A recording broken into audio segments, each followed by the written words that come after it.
Bon, il est 18 heures, donc on va commencer. Donc la séance est ouverte. Je vous propose de nommer Thierry Coll comme secrétaire de séance. Est-ce qu'il y a des objections ou une objection? Non. Donc Thierry, tu es nommé secrétaire de séance.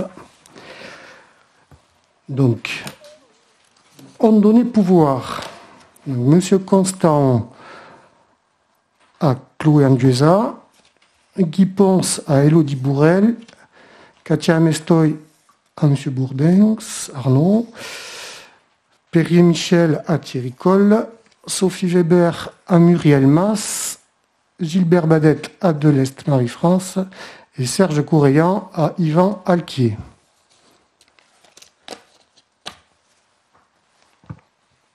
Donc le quorum est toutefois à terre, donc on peut délibérer. Pour commencer par rapport au compte rendu, est-ce qu'il y a des questions ou une modification à faire sur le compte rendu? Non. Donc je vous propose de l'adopter. Qui est pour? Ok, vote à l'unanimité. Donc avant de passer à l'ordre du jour, et comme on ne s'est pas vu depuis quelque temps, c'est un petit retour sur l'actualité avant de passer sur les décisions du maire, si vous avez aussi des questions. Donc là, c'était juste pour un retour de ce qui s'est passé. Donc notamment l'incendie du 28 août, on ne s'est pas vu depuis. Donc c'est à peu près 60 hectares qui ont brûlé, dont 14 qui appartiennent à la commune. Donc voilà, donc ça a été une épreuve parce que pendant plus d'une semaine, il a fallu veiller le feu. Et je remercie encore les collectivités de la communauté de communes qui nous ont aidés, soit avec nous prêtant du matériel et des moyens humains, plus l'association de chasse, les gardes-feux aussi, les employés communaux bien sûr qui ont participé. L'association du SDIS de FCI, de Biscarrosse, et après tous les corps, les sapeurs, pompiers, le SDIS bien sûr, et les gendarmes, et la gendarmerie. Voilà, pendant plus d'une semaine, il a fallu garder ce feu, qui a été déclaré éteint le vendredi d'après. Voilà, pour le... Donc comme on n'avait pas eu l'occasion de se voir et comme on n'a pas eu beaucoup de questions là-dessus sur l'incendie, je tenais à y faire une petite information dessus. Vous avez des questions? Non? Donc la rentrée des classes concerne 497 élèves en primaire. Donc on a aussi eu le forum des associations, donc il y a eu plus de 1000 participants. Et donc actuellement, il y a plus de 344 passes ASSO qui ont été distribués. Donc 42 pour les enfants de 3 à 5 ans, 302 pour les 6 à 17 ans, donc qui représentent un montant d'un peu plus de 10 000 € pour l'instant. Une manifestation, la première manifestation d'ampleur qu'il y a eu sur Mimizan après, c'est Forexpo, donc avec ses 450 exposants et ses plus de 23 000 entrées. Donc a permis de remplir les hôtels et campings de la station et les restaurants. Donc au-delà de Forexpo, qui est une manifestation très importante pour la filière bois, il y a aussi beaucoup de retombées sur la commune derrière. Donc on s'est positionné bien sûr pour que la prochaine manifestation Forexpo puisse se faire sur Mimizan. Sachant qu'on a beaucoup d'atouts, notamment le site, et une connaissance de cette manifestation avec nos agents, une connaissance qui est reconnue par les organisateurs et ils en ont fait part. Donc on espère que le prochain Forexpo puisse avoir lieu sur Mimizan. Dans le cadre de Forexpo, nous a été remis, on avait délibéré sur la certification PEFC, qui nous permettra de vendre à l'avenir avec cette certification mais les bois de notre commune.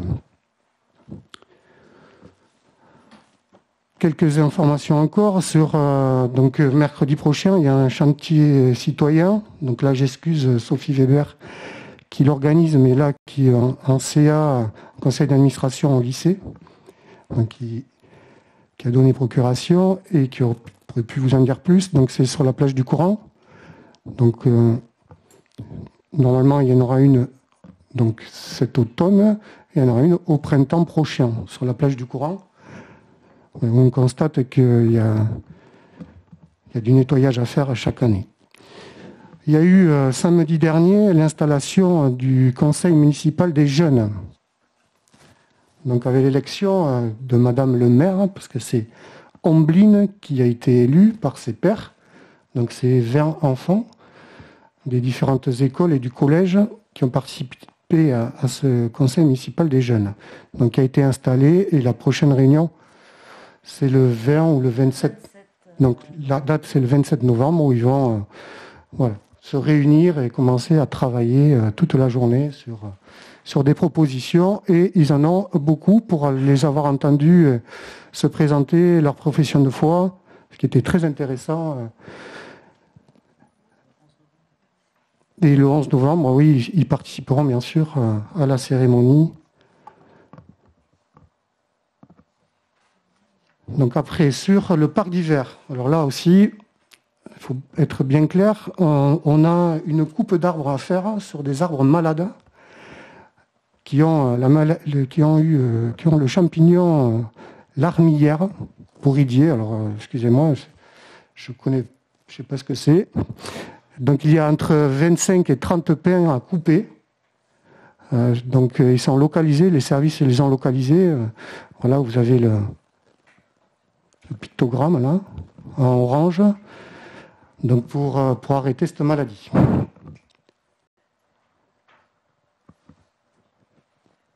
Donc après des projets en cours, donc il y a eu deux commissions qui sont réunies dernièrement et on a lancé l'étude de programmation urbaine et paysagère de la plaine des sports. Donc vous avez les différentes dates, donc le lancement de la consultation est parti et nous avons une remise des offres pour le 8 novembre. Il y a aussi une étude sur les logements saisonniers au niveau de l'élistation, donc qui a été confiée à Solia. Et donc on a une première réunion de travail le 25 octobre dessus. Donc pour avoir un rendu janvier, début février. Donc des travaux avenue de la Côte d'Argent qui sont au budget, donc le marché va être lancé pour un début des travaux fin de l'année, quoi. Extension des Halles aussi, il y a une étude qui est lancée, qui va être lancée, consultation, pour trouver un maître d'œuvre qui après fera un projet d'ici le mois d'avril. Voilà ce qui concerne les différentes informations que je tenais à vous dire pour ce soir. Donc, les décisions du maire qui vous ont été communiquées. Donc, je ne sais pas si vous avez des questions là-dessus. Oui, Arnaud. Bonsoir, mesdames et messieurs, bonsoir, monsieur le maire. Une question. Nous nous interrogeons sur le fait qu'il n'y ait aucune valeur euro sur vos décisions. Est-ce que c'est, je suppose qu'il y a une raison? Et si oui, laquelle? Puisque bon, c'est bien d'avoir décidé, mais c'était éventuellement une information complémentaire et pour nous plus qu'intéressante d'avoir une notion d'enveloppe, quelles que soient vos décisions, comme ça c'est habituellement, presque, je dirais. Alors, il n'y a pas de raison particulière de ne pas avoir mis les montants. C'est ce que j'ai aussi combattu pendant 6 ans. Donc, je ne vois pas pourquoi on ne les mettrait pas. Je dois avoir quelques chiffres à vous donner, parce que je dois les avoir par là, les décisions. Donc, je peux vous les donner une par une. Laquelle la FITP, par exemple, la concession accordée, c'est 372 €.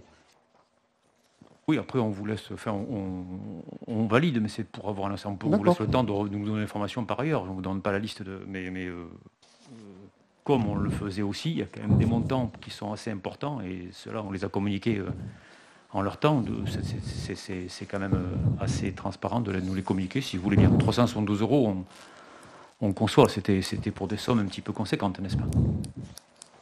Voilà. Oui, dans le prochain compte rendu, voilà, on rajoutera les montants. Très bien. D'autres interventions?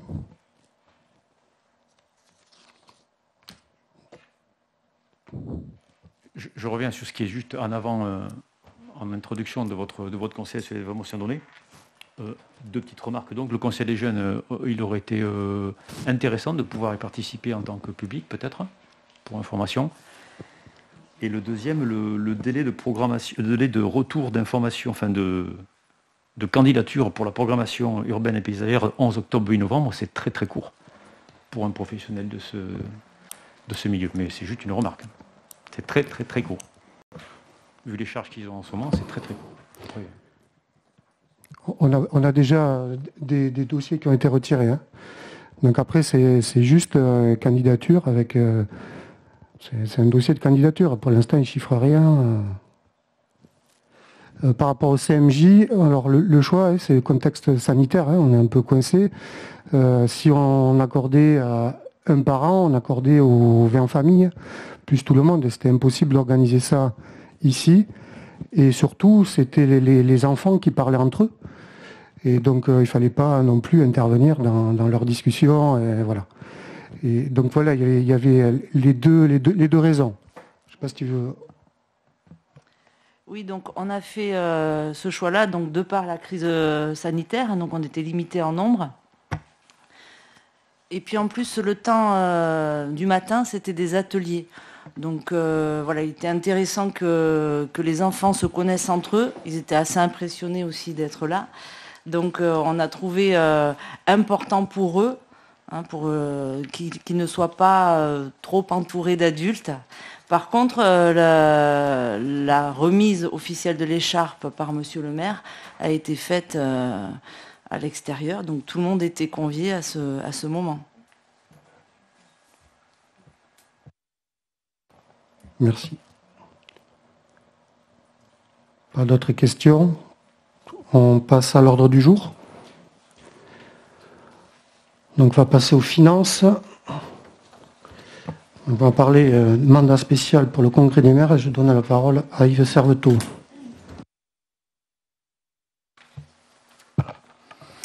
Donc le projet de délibération numéro 1, c'est le mandat spécial Congrès des maires.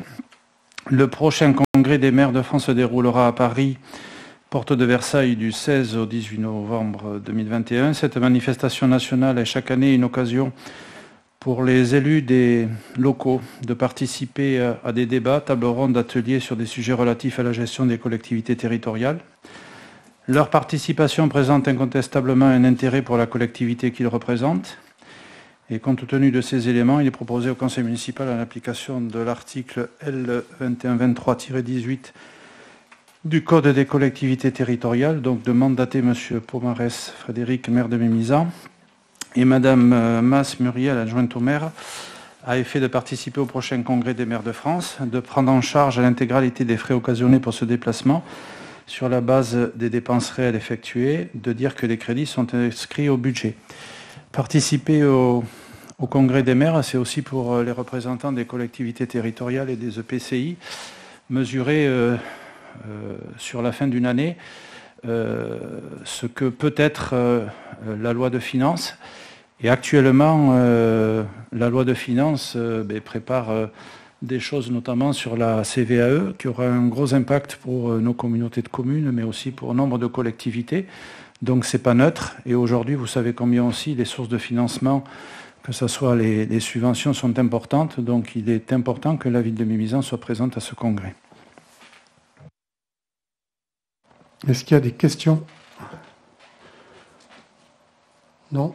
Donc c'est quelque chose qui se fait traditionnellement sur Mimizan. Hein. Chaque année, il y avait des élus qui allaient qu'elle est au congrès des maires. Donc, qui est pour mandater deux élus? On vote à l'unanimité, merci. Donc, point 2, Théâtre Le Parnasse, la création d'un tarif.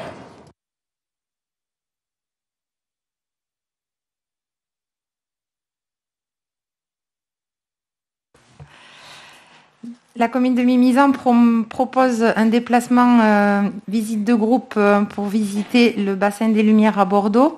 À ce jour, aucun tarif n'est applicable au niveau de la collectivité. Il est donc proposé au conseil municipal, dans le cadre de cet événement, de créer le tarif qui est de 11 €, qui donc correspond à un tarif préférentiel d'entrée groupe dans ce site, tarif qui sera ensuite refacturé à chaque participant. Par ailleurs, le CCAS, dans le cadre de ses actions en direction de la solidarité, doit également prochainement délibérer sur l'achat de places pour cette sortie à destination de son public et d'autres à venir auprès de la commune et pour l'attribution de ces places en fonction de critères. Il est donc proposé au Conseil de créer ce tarif groupe à 11 € pour le paiement de l'entrée au bassin des Lumières. Et deuxièmement, de prendre acte que le CCAS achètera des places à la commune afin de les attribuer selon des critères prédéfinis qui seront délibérés prochainement. Est-ce que vous avez des questions? Non? Je vous propose de passer au vote. Donc, qui est pour la création de ce tarif? Très bien, merci. Vote à l'unanimité. Donc, on va passer au tarif sur le marché couvert. Yvan. Oui, donc je vous rappelle donc, que par délibération en date du 17 décembre 2020, le conseil municipal a fixé des tarifs pour les services municipaux, concernant plus précisément le marché couvert et les trois bancs suivants. Donc le banc numéro 6 qui est détenu par la société Vinaora, donc Delphine L'Espèce. Le banc 6 bis nouvellement créé, dont le titulaire est M. Cherche Ducasso, qui fait des produits fermiers de canard notamment. Et le banc numéro 9, titulaire SARL Le Cargo, c'est la pâtisserie AMA. Il est proposé au conseil municipal d'accorder à titre exceptionnel pour 2021 une réduction de la redevance pour les motifs suivants. Des problématiques de conformité électrique se sont posées avec prise en charge de dépenses supplémentaires par les titulaires des bancs. C'est le premier point. Et de plus, les stands n'ont pu être remis à disposition que tardivement dans la saison, compte tenu de la nécessité d'effectuer des travaux en régie. Il est donc proposé au conseil municipal de consentir à titre exceptionnel pour 2021 un rabais sur les droits de place du marché couvert pour les commerçants susvisés, de fixer en conséquence pour 2021 les redevances comme suit. Donc pour le banc numéro 6, la SAS Vinaora, 1062,21 € au lieu de 1262,21 €. Pour le banc numéro 6 bis de Cherche Ducasso, 1016 € au lieu de 1216 €. Et enfin pour le banc numéro 9 de la SARL Le Cargo, 2913,21 € au lieu de 3269,61 €. S'il y a des questions, je peux. Voilà, Yvan, merci. S'il y a des questions, oui, Arnaud. Non, une remarque plutôt, il semble, sauf erreur, que la dernière commission était le 10 décembre 2020. Oui. Et qu'on a appris donc effectivement par le biais de cette délibération que le banc à qui était attribué le banc numéro 6 bis à M. Ducasso. Oui, voilà. Alors effectivement, la dernière commission, quand c'est tenu, c'était pas cette personne qui était attributaire. Il se trouve qu'après, la personne a retiré sa candidature pour des raisons qui lui étaient propres. Et donc, il nous est appartenu, en dehors d'une commission, de retrouver un autre candidat, en l'occurrence, qui exerce la même activité que ce qui était prévu par le banc initial. Donc, il y avait la volonté, c'est ce qui avait été exprimé en commission mixte et en commission des marchés. Ça avait été exprimé que c'était pour un producteur de produits à base de canard, et c'est ce qui a été retenu. Mais les commissions n'étant pas... depuis décembre dernier, ça fait un an, on serait venu avec plaisir à la commission pour partager cette information et discuter sur le sujet. Je vous rassure, il va y avoir une commission des marchés qui va se tenir prochainement. Bon, j'ai vu que dans des temps anciens, elle ne se réunissait pas tellement régulièrement non plus, donc là, voilà. Nous sommes rassurés.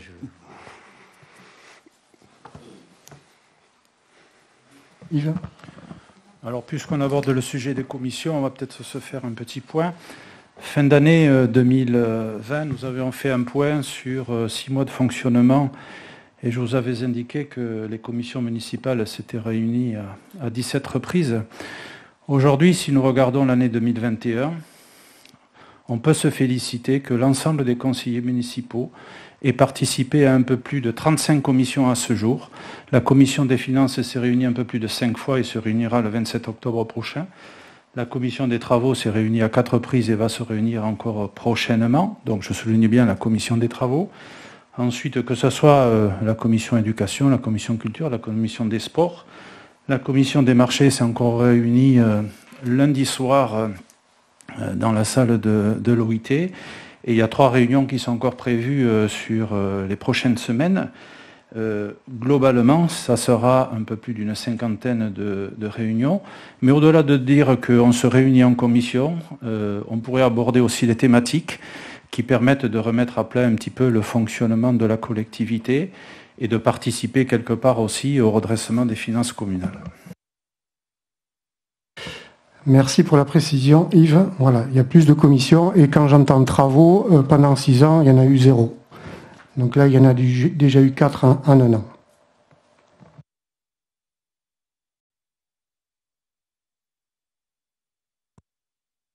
Il y a d'autres interventions par rapport au marché et à ces tarifs.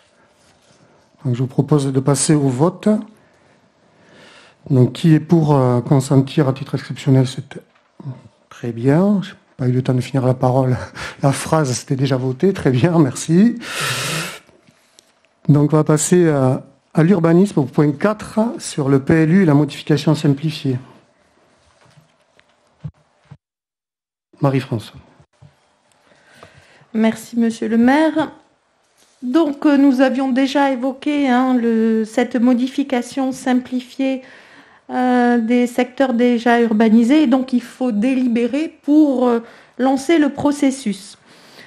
Vu la loi numéro 2018-1021 du 23 novembre 2018 portant évolution du logement, de l'aménagement et du numérique, entre parenthèses loi Elan, et notamment son article 42-2-2,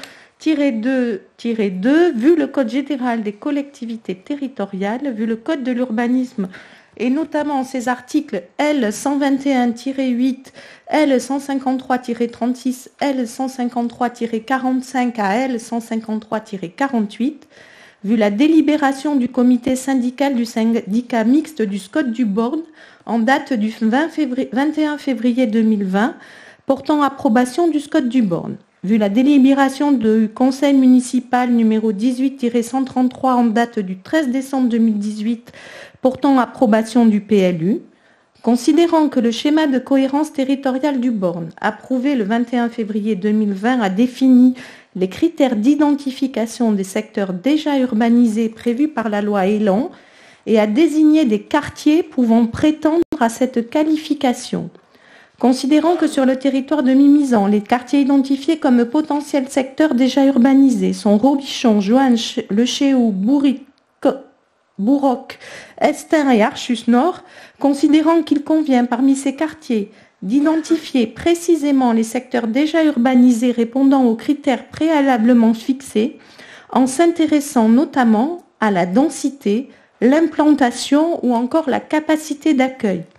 Considérant qu'il convient de délimiter chacun des secteurs identifiés dans le plan local d'urbanisme de la commune de Mimizan et d'en préciser les règles de construction afin de le rendre compatible avec le schéma de cohérence territoriale du Born. Vu l'avis favorable émis par la commission d'urbanisme du 14 octobre 2021, il est proposé au conseil municipal d'autoriser monsieur le maire à prescrire par le biais d'un arrêté la modification simplifiée du PLU numéro 2, conformément aux dispositions de l'article 42-2-2 de la loi numéro 2018-1021 du 23 novembre 2018 portant évolution du logement, de l'aménagement et du numérique pour permettre l'identification sur le territoire de secteurs déjà urbanisés, SDU, en application des critères définis par le SCOT, la délimitation de ces secteurs et la fixation des règles de construction de ces SDU afin de les rendre compatibles avec le SCOT du Born, de préciser que, avant la mise à disposition au public, le projet de modification du PLU sera notifié aux personnes publiques associées visées aux articles 132-7 et L 132-9 du Code de l'urbanisme. Alors, je ne sais pas si on peut mettre les quartiers. Donc, vous voyez les quartiers qui vont défiler. Donc là, on commence par Robichon. Vous voyez que les SDU, donc ce sont les parcelles qui sont incluses dans le dessin bleu, et vous voyez que le trait est assez gros. Donc, ce n'est que le début de la démarche, et ça va être un long travail avec les services de l'État pour, dans ces périmètres, d'abord exactement placer le coup de crayon où il faut, et ensuite pouvoir savoir quelles parcelles vont pouvoir, sur quelles parcelles vont pouvoir être ouverts des droits à la construction. Donc, je rappelle quand même quelques éléments parce que ça me paraît important sur ces secteurs déjà urbanisés et leur définition. Il faut un minimum de 10 logements, c'est 5 logements à l'hectare, et que les réseaux soient dans ces quartiers. Donc pour les réseaux, ils y sont tous. Et j'insiste sur le 5 logements à l'hectare parce qu'il est clair que nous ferons attention, et les services de l'État aussi, à ce que ces quartiers gardent leur âme. C'est-à-dire qu'il est hors de question que ces quartiers deviennent des quartiers hyper denses et qu'on aboutisse à des divisions parcellaires d'un terrain de plus de 1000 m² soit parcellisé en 2 ou 3 terrains. Ce n'est pas le but, parce qu'on commence à avoir effectivement quelques demandes.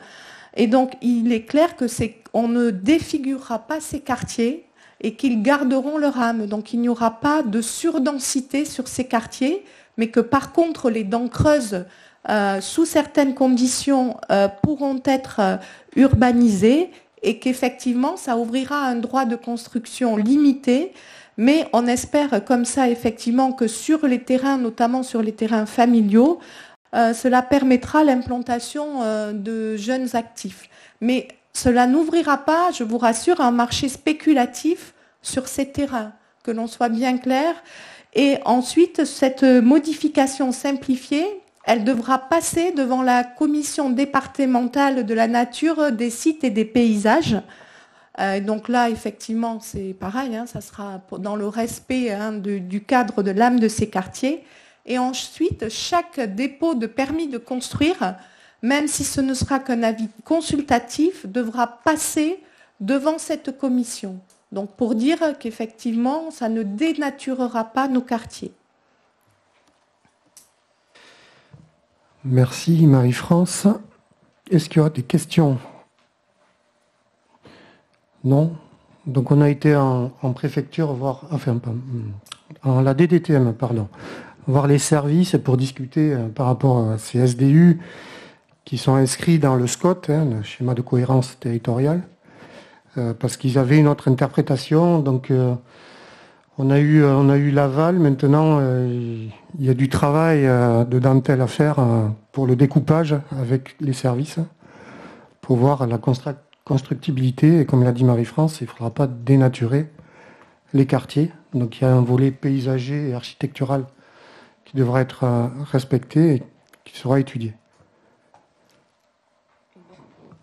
Juste, donc, c'est on se fait aider d'un cabinet par rapport à toutes ces prescriptions, et donc c'est le cabinet UA64 urbaniste et associé que vous avez trouvé dans les décisions du maire qui nous accompagne sur cette mission.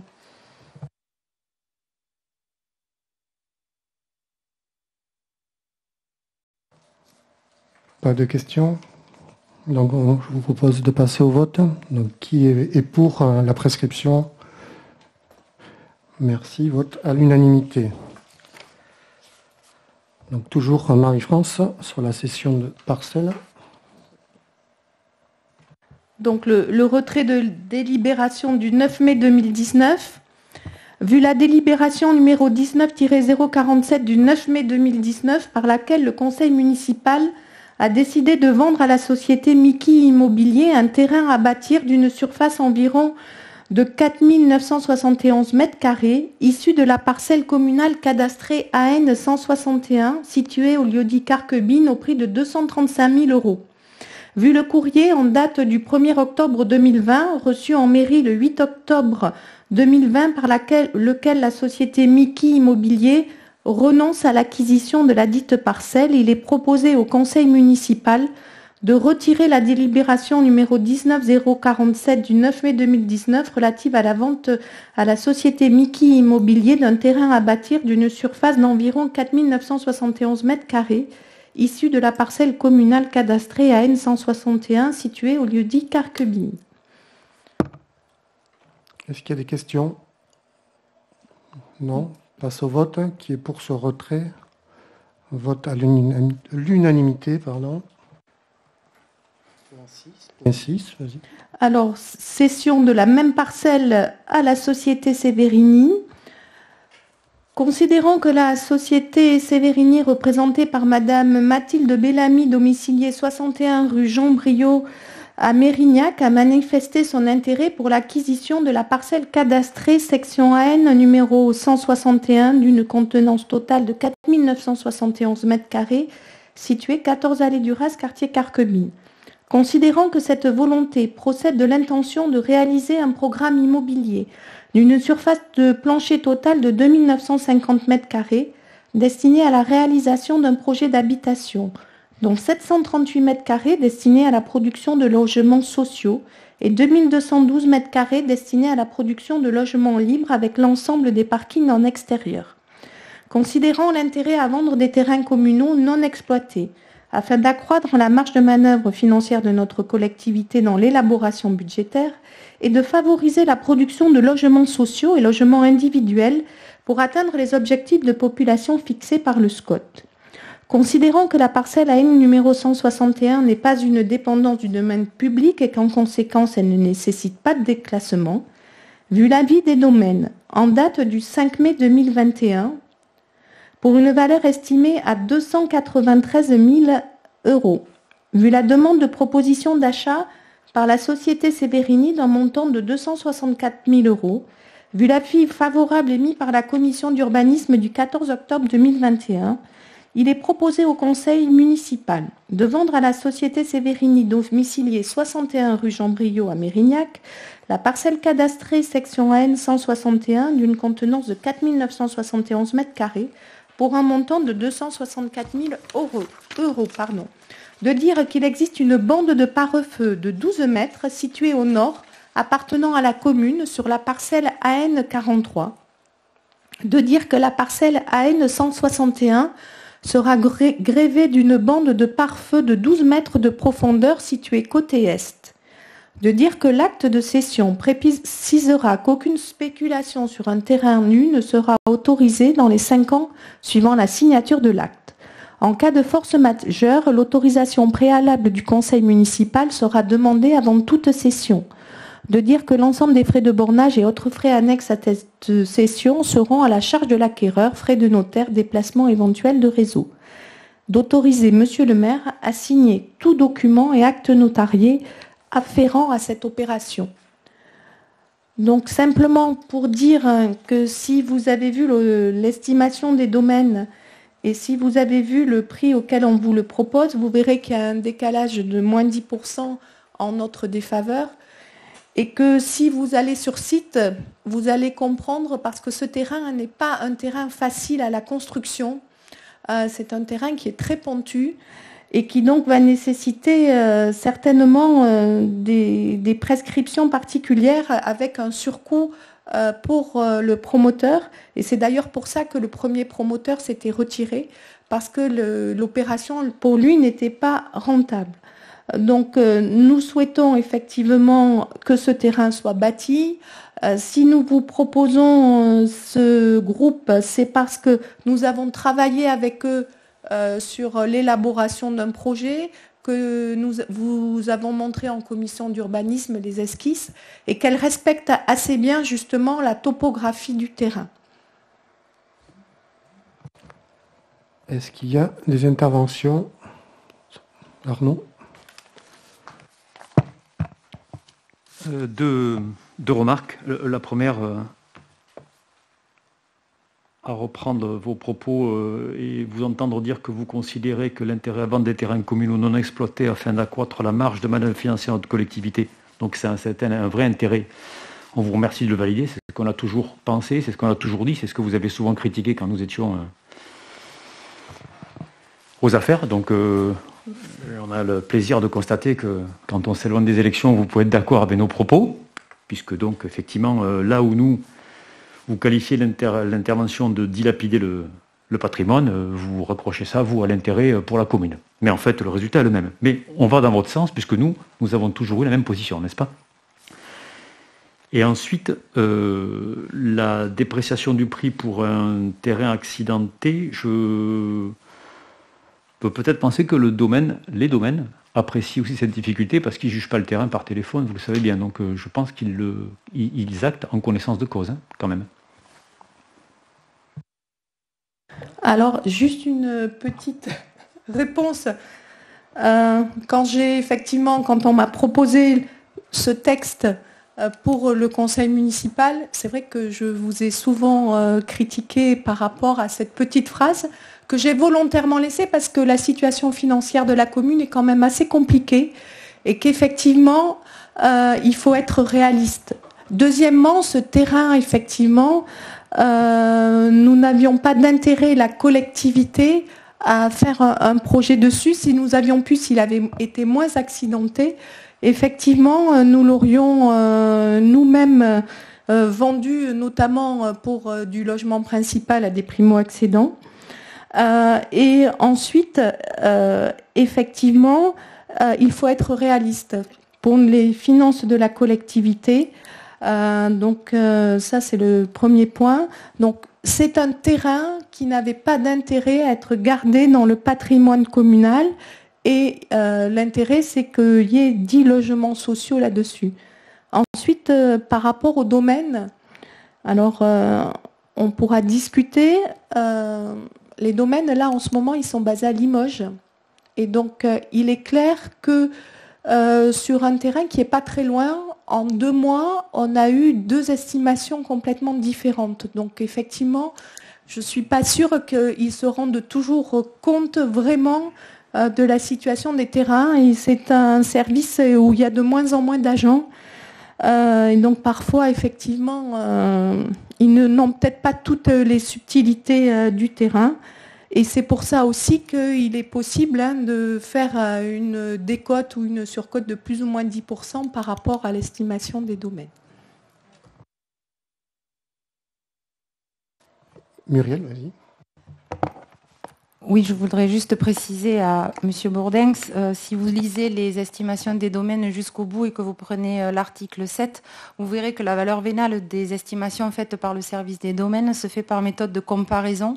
C'est écrit en caractère gras, ça veut dire que ce sont des analyses qui sont faites à distance, mais qui ne viennent jamais sur le terrain pour se rendre compte de l'état réel des terrains.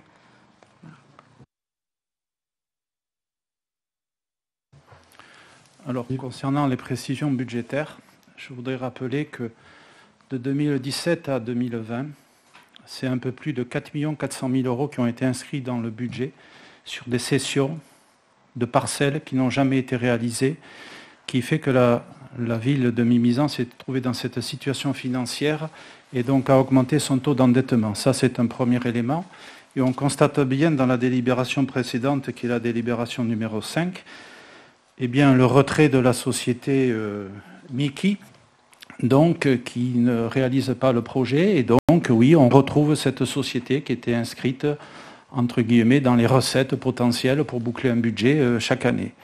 Là, aujourd'hui, ce que je tiens à féliciter ma collègue, c'est que lors du vote du budget 2021, nous avons pris un engagement, c'est d'inscrire des recettes de cession que quand elles seraient effectivement réalisées. Donc, à ce jour, on a éventuellement une promesse pour une vente à 264 000 €. Nous avons préparé notre budget 2021 sans compter sur cette recette. Et si elle rentre effectivement dans les prochaines semaines, eh bien, ça sera un plus pour le budget 2022. Et si elle rentre en 2022, elle participera à l'équilibre du budget. Ça, c'est de la sincérité budgétaire. Arnaud, vas-y. Oui, alors c'est une réponse qui n'a pas trop de lien avec le sujet, mais je vais y rebondir tout de même. Effectivement, avec des sommes comme celle-ci, et quand vous avez préparé le budget il y a encore un an, Cette somme, elle aurait pu être inscrite, on vous l'a déjà dit, je le répète, vous avez volontairement mis 0 à ce chapitre-là pour aggraver la situation encore plus. Parce que vous savez très bien qu'en 2021, il y aurait des recettes sur des lots à vendre. Vous le saviez très bien. Et enfin, donc, quand je vois le montant de cette recette, dont j'espère qu'elle va se faire pour la commune, on approche de plus en plus le montant estimé du total des impôts que vous comptez réceptionner avec les mises années, qui se situerait, sauf votre erreur de projection, entre 400 000 et 500 000 euros. Donc on voit bien que tout a été aggravé, mais en tout cas les impôts seront payés. Et ça aurait peut-être pu l'éviter parce qu'on arrive dans ces proportions.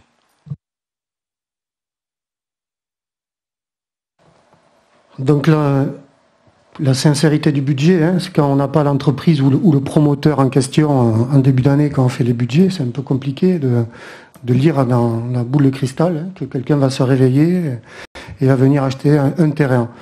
Et serait intéressé par ce terrain. Donc on le sait que depuis quelque temps, et on a travaillé, c'est le travail aussi en amont, de pouvoir sélectionner des projets qui vont aussi pouvoir, on espère, être réalisés. Parce que là, toute la difficulté de ce terrain, c'est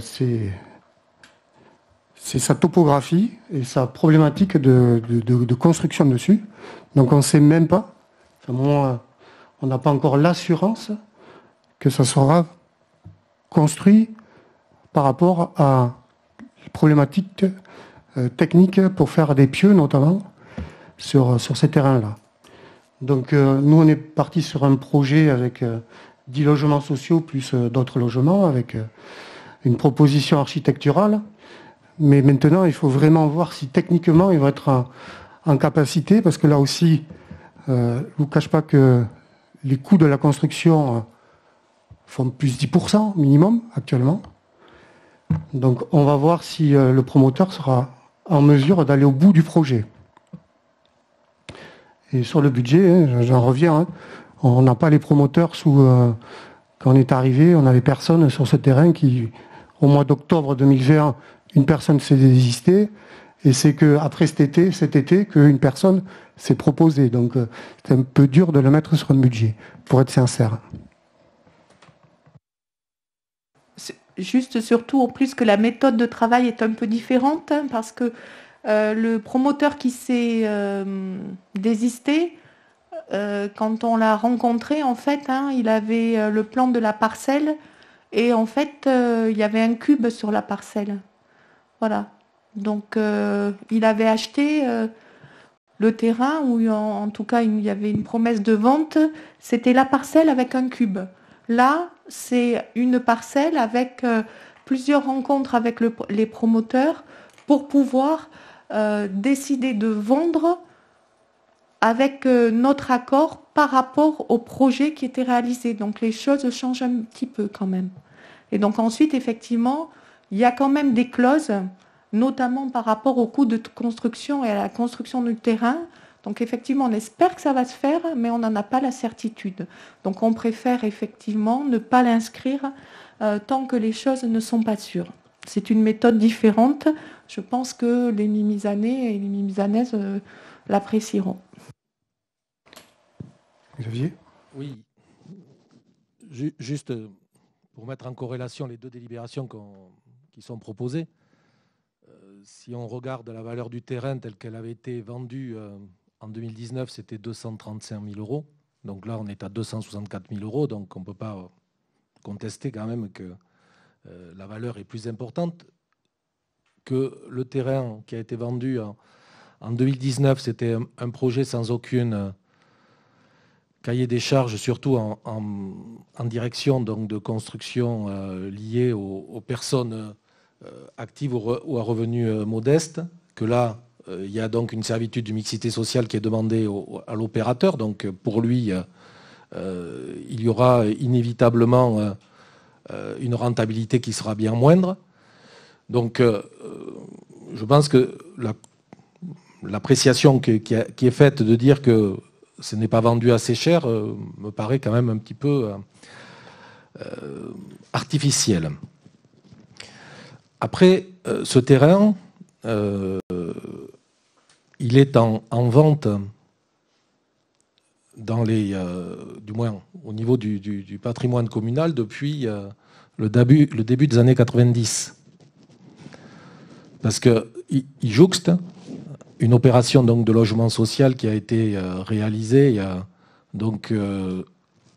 avant 1989, donc qui est à Carquebine, et que ce terrain, initialement, devait être destiné aussi à une opération de logement social, c'était la municipalité à l'époque de Robert Barsac. Et donc il y a toujours eu la même destination. Toujours la même destination. Donc c'est pas aujourd'hui une nouveauté de dire que ce terrain il est pas mis en vente là de façon précipitée. C'est bien par contre par sa topographie qu'il a toujours posé d'énormes difficultés à tous les opérateurs qui s'y sont intéressés. Donc pour ceux qui le connaissent, c'est vraiment un terrain qui est très très très en pente et qui va nécessiter beaucoup de réflexion, je pense, et d'études de la part de ceux qui vont intervenir. Donc je pense que c'est une opportunité, mais il faut avoir conscience que entre le projet que peut porter un opérateur et sa réalisation, il y a encore beaucoup de conditions. Et je pense que c'est de la prudence même de ne pas inscrire des recettes dont on n'a pas l'assurance qu'elles soient réalisées.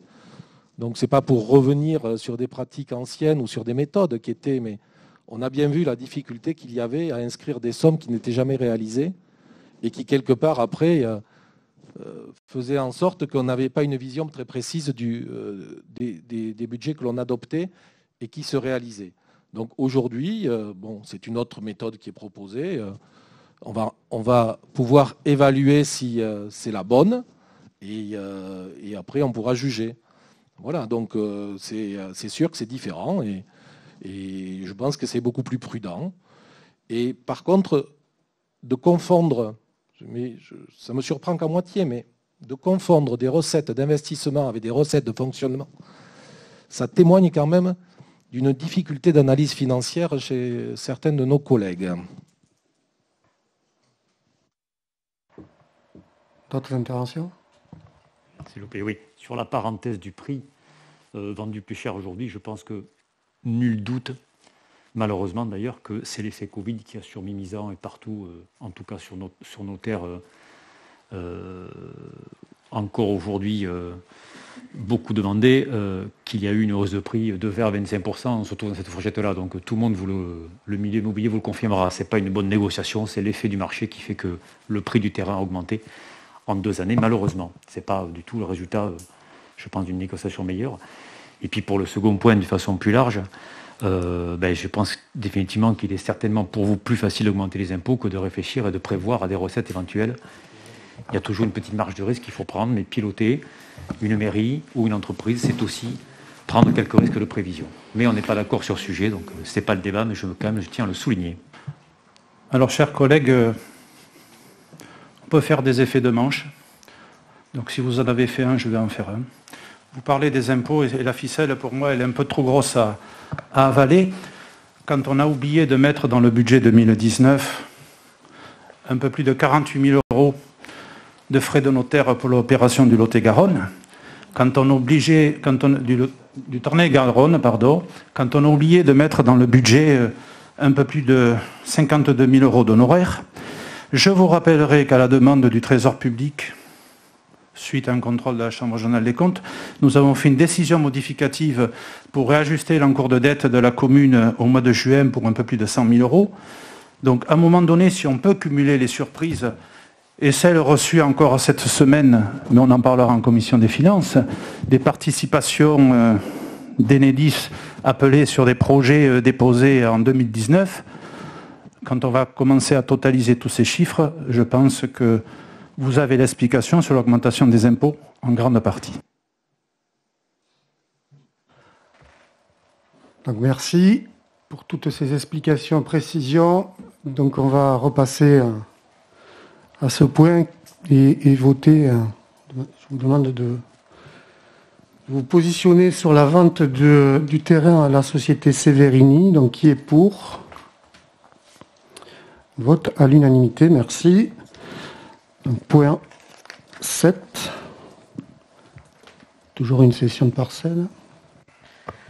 Alors, Monsieur Bastien Perrin, agriculteur à Mimizan, a sollicité la municipalité afin d'acquérir une partie de la parcelle OC 0328 allée André Duperron, lieu-dit Moumem.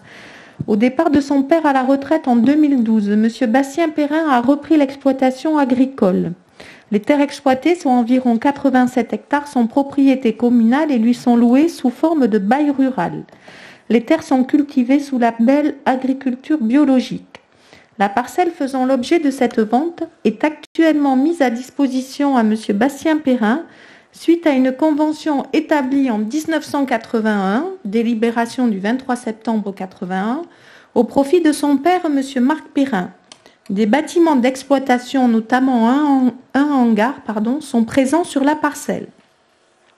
Il vous sera donc proposé de céder à M. Bastien Perrin 1,8 hectares afin de sécuriser son projet agricole. La parcelle est classée en zone A, agricole au PLU.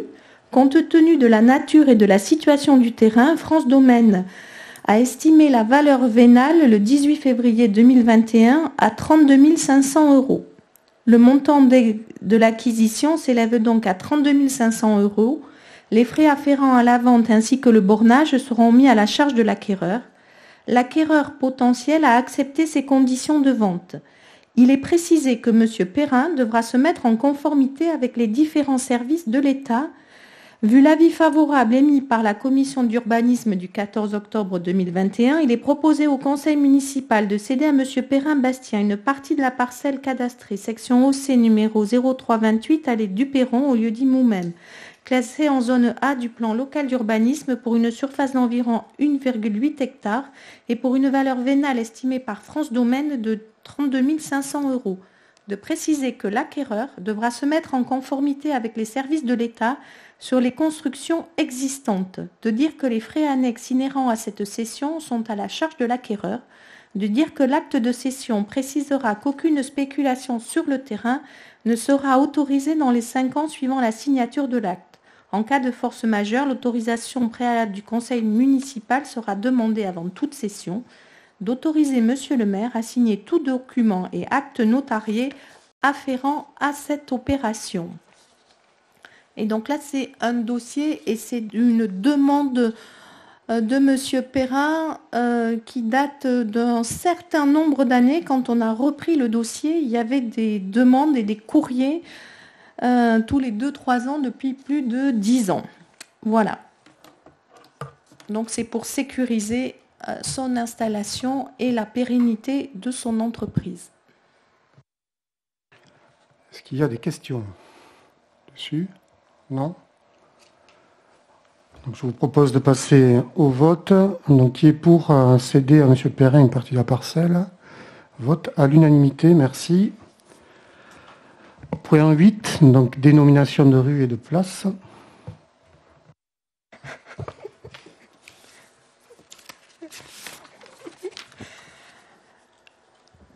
Alors, vu le CGCT article L 2121-29 conférant au conseil municipal la faculté de régler les affaires de la commune et en l'occurrence de délibérer sur la dénomination des rues, places et édifices publics, vu le décret D1112 du 19 décembre 1994 article 1er conférant le devoir aux communes de notifier au centre des impôts fonciers la liste alphabétique des voies publiques et privées, ainsi que les modifications portées, vu l'avis favorable émis par la commission d'urbanisme du 14 octobre 2021, il est proposé au conseil municipal d'adopter la nomination des voies et rues suivantes. Alors sur l'annexe 4, il y a une impasse et il a été proposé comme nom l'impasse des Arômes. Monsieur Badet, qui n'est pas là, vous expliquerez que c'est une ancienne zone humide où poussaient les arômes, d'où la proposition. On vote les deux ou l'un après l'autre? Après, on va faire les deux. Donc ensuite, c'est bis repetita hein, sur le CGT, etc. Donc je ne vais peut-être pas vous le relire. Il est proposé au conseil municipal d'adopter la nomination de la place Frida Kahlo. Donc là, nous vous proposons de nommer la nouvelle place entre la place des Ormes et l'espace Claude Monet, la place Frida Kahlo. Nous avons souhaité garder à la fois une harmonie avec les peintres impressionnistes, et aussi une rupture en choisissant une femme artiste peintre, inclassable. Elle se définissait elle-même comme une peintre réaliste. Une femme tout d'abord, car une mimizanaise nous a fait remarquer que seulement 2 noms de rue dans notre cité portaient le nom d'une femme, George Sand et Coco Chanel, et donc une féminisation assumée aujourd'hui. Une femme au parcours singulier, née avec un spina bifida, une femme touchée dès l'âge de 6 ans pour une poliomyélite, puis un accident de bus, la laissant alité plusieurs longs mois polytraumatisée.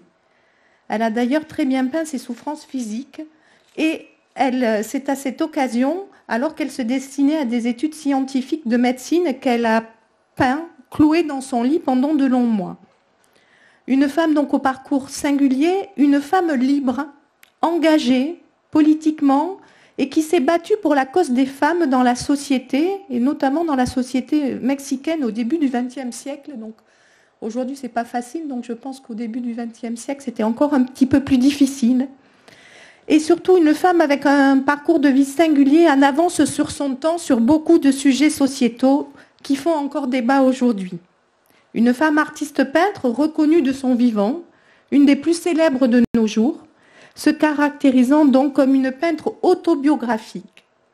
Une belle transition dans le monde de l'art entre le quartier des impressionnistes, cette place donc avec une peintre réaliste, et l'art contemporain, puisque vont être installées dans un avenir proche sur la place des Ormes des colonnes de mosaïque colorées, rappelant d'ailleurs souvent les couleurs retrouvées dans la peinture de Frida Kahlo, qui sont en cours de réalisation par des artistes locaux et qui ont vu le jour lors de l'ancienne mandature avec un projet participatif. Donc nous avons trouvé que c'était une belle transition.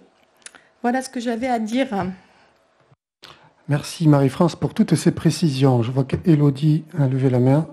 Oui, alors, mea culpa, je suis arrivée en retard à la commission urbanisme et donc j'ai été un peu surprise puisque j'étais restée sur Paul Gauguin, puisque c'était ce qu'on avait dans la convocation. Bon, moi j'adore Frida Kahlo, j'adore son art, mais je trouve que ça aurait été sympa, quitte à rendre hommage à une femme, de faire plutôt quelque chose d'un peu plus local si possible. On m'a cité là cette semaine une dame notamment qui est décédée en 2019, qui était mimizanaise, qui s'est battue elle pour la France et qui a eu la Légion d'honneur à Mimizan, qui est Madame Villard. Donc voilà, je me disais que ça pourrait être plus sympa. Et si on doit rester dans des artistes, effectivement, il y a une rue Coco Chanel, mais on peut aussi envisager que, étant donné qu'elle est venue régulièrement, enfin en tout cas plusieurs fois Mimizan, on puisse lui dédicacer une place. Enfin voilà. Bon, c'est pas un drame, mais je pense qu'on aurait pu trouver quelque chose de plus local. Alors, on a eu cette réflexion, notamment pour aussi un peintre local. Voilà. Voilà. Donc, du coup, c'est ce que j'ai répondu aux sollicitations. Mais on honorera effectivement sa mémoire, mais c'est quelque chose qui se prépare et qui se fera, qui pourra se faire. Et pour les femmes effectivement décorées de la Légion d'honneur, on aura encore plein de temps et ça nous fera une occasion féministe de plus. Donc on en rediscutera pour une prochaine rue. Merci. D'autres interventions? Je vous propose de passer au vote des deux en même temps. S'il n'y a pas de... Non? Un par un? Un par un. Donc, qui est pour l'impasse des arômes, des nominations? Merci, vote à l'unanimité. Qui est pour le nom de la place Frida Kahlo? Donc, qui s'abstient? 3 abstentions. Et les pouvoirs, oui. Je sais plus combien. Donc, on va passer au point 9 sur le personnel. Sur l'accueil d'un apprenti. Florence?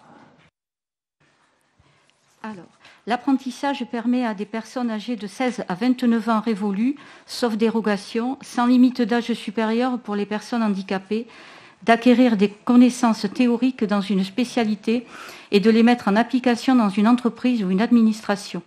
Par ailleurs, cette formation en alternance est sanctionnée par la délivrance d'un diplôme ou d'un titre.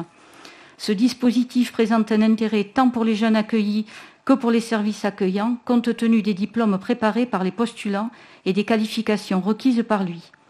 Le 2 septembre dernier, la commune a répondu favorablement à une demande d'apprentissage au service informatique. Cependant, une délibération est nécessaire pour acter de l'accueil de 7 apprentis. Voilà.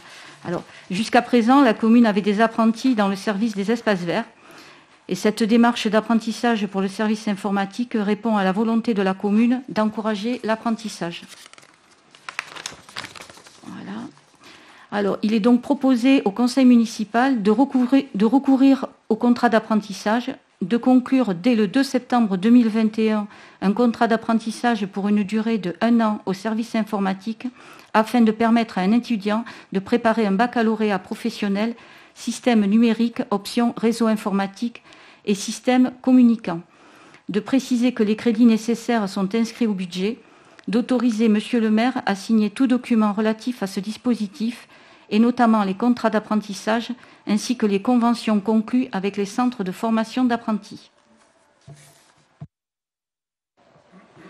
Merci Florence. Est-ce qu'il y a des questions? Oui, Arnaud. Oui, merci pour cette délibération. Une question. Est-ce qu'on doit comprendre que c'est suite à une candidature spontanée ou pas d'une personne que donc l'idée a fait chemin et donc vous arrivez, et bravo à ce jeune d'ailleurs, et que vous arrivez donc à répondre favorablement à ce contrat?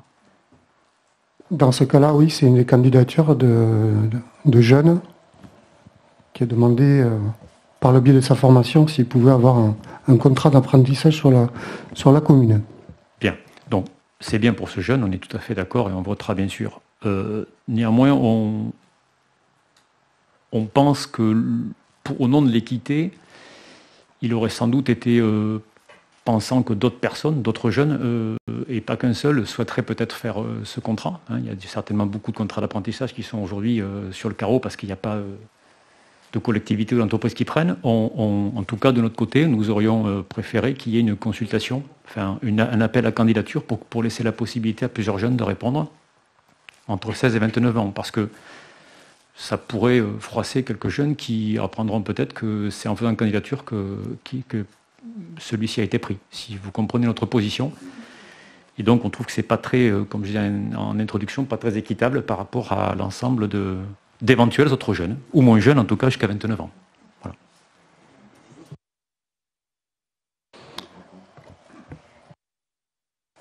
Monsieur Large, Daniel. Oui, alors en général quand même pour les contrats d'apprentissage, il est très facile pour les personnes de trouver un centre de formation. La difficulté qu'il peut y avoir, c'est justement à trouver une entreprise. Et en général, c'est le travail de la personne qui a trouvé un centre de formation c'est le travail. Parfois, le centre de formation peut proposer une entreprise, mais parfois le demandeur d'emploi, le jeune demandeur d'emploi fait cette démarche-là, et c'est une démarche positive qui a été récompensée dans ce cas-là. Je pense que pour un contrat d'apprentissage, c'est pas comme une offre classique, c'est dans une démarche globale. C'est un contrat tripartite avec un centre de formation, une entreprise et un jeune. Et l'ouvrir, c'est possible, mais là quand même, c'est répondre à une démarche où il y a toujours un caractère d'urgence pour la personne. C'est-à-dire que si, quand une personne vient, a déjà son centre de formation, des dates, on lui dit, on va ouvrir une offre, on va faire, et vous allez peut-être être pris, il va chercher un autre endroit où on va lui dire oui tout de suite. Moi, je trouve que c'est une démarche positive de la personne. Je pense que ça n'aurait pas été pertinent de faire perdre du temps à la personne qui aurait de toute façon cherché ailleurs, parce qu'elle avait besoin d'une réponse de suite. Elodie? Non, mais évidemment, moi j'ai fait mon cursus en alternance. Je pense que j'ai dû envoyer 200 candidatures pour avoir une offre. Et je ne crois pas que j'étais une cancre pour autant. C'est pas le sujet que Arnaud a voulu évoquer. L'idée, c'est que, et d'ailleurs, ça m'avait interpellé aussi à la communauté de communes au dernier conseil, parce que c'est le même cas. On crée des postes en alternance parce qu'on a une demande. Donc ça veut dire que si demain, potentiellement, on a 15 demandes, on crée 15 postes. Enfin, ce qu'on veut dire, c'est que évidemment, c'est génial de prendre quelqu'un en apprentissage et on ne remet pas du tout ça en question, évidemment. Mais s'il y a un besoin qui a été identifié, ça aurait été super que plusieurs jeunes puissent avoir l'opportunité d'avoir le poste. C'est tout ce qu'on dit. Et donc, à la mairie comme à la communauté de communes d'ailleurs. Voilà, c'est tout. Après, c'est juste une remarque. Oui, Xavier.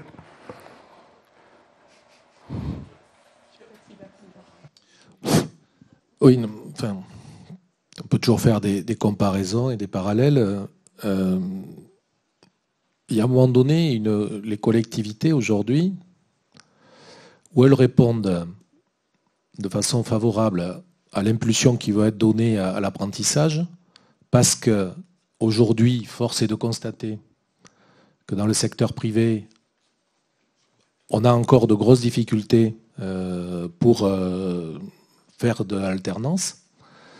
Et donc c'est pour ça que le gouvernement a sollicité les collectivités et je pense qu'on doit aller à fond dans cette démarche. Sur la situation que vous évoquiez à la communauté de communes, c'est bien parce qu'il y avait un besoin.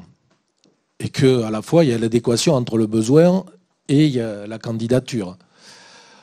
Et quand la candidature émane de jeunes mi-misanés ou de jeunes du territoire de la communauté de communes, c'est là aussi, surtout quand le jeune en question, si je prends la communauté de communes, a 15 ans, donc il est en plein au début de sa formation en alternance, qu'il est quelque part un peu plus facile pour lui d'être au domicile de ses parents que de se retrouver un peu dans la nature à cet âge-là. Là, il y avait les deux choses qui correspondaient. Mais de façon importante, moi je pense qu'il faut, dans tous les métiers des collectivités aujourd'hui, que l'on encourage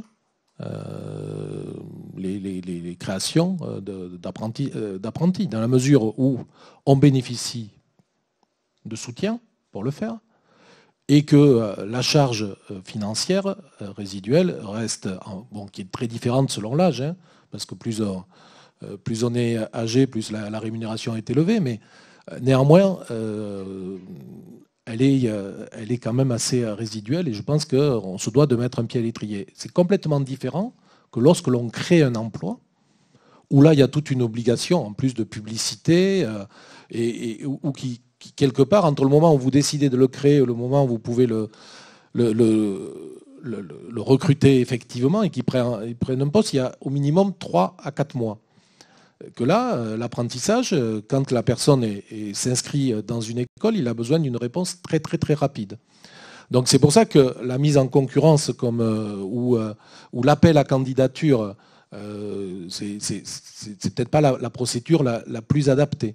Donc c'est sûr que quand on est sollicité et qu'il y a des besoins, hein, parce qu'il ne faut pas, et j'entends très bien hein, la remarque, et je pense que ce serait de la même façon que l'on met en place des plans pour le recrutement et de renouvellement des agents dans le cadre de la gestion prévisionnelle des emplois et des compétences, on devrait définir un certain nombre de métiers pour lesquels on pourrait recruter des apprentis. Et je pense que ce serait intéressant qu'au niveau des ressources humaines, on puisse identifier les différents métiers des collectivités auxquels il existe où le CFA met en place des formations adaptées. Parce qu'aujourd'hui, ça peut aller du CAP jusqu'à l'école d'ingénieur, que l'on peut faire donc en alternance ou en apprentissage.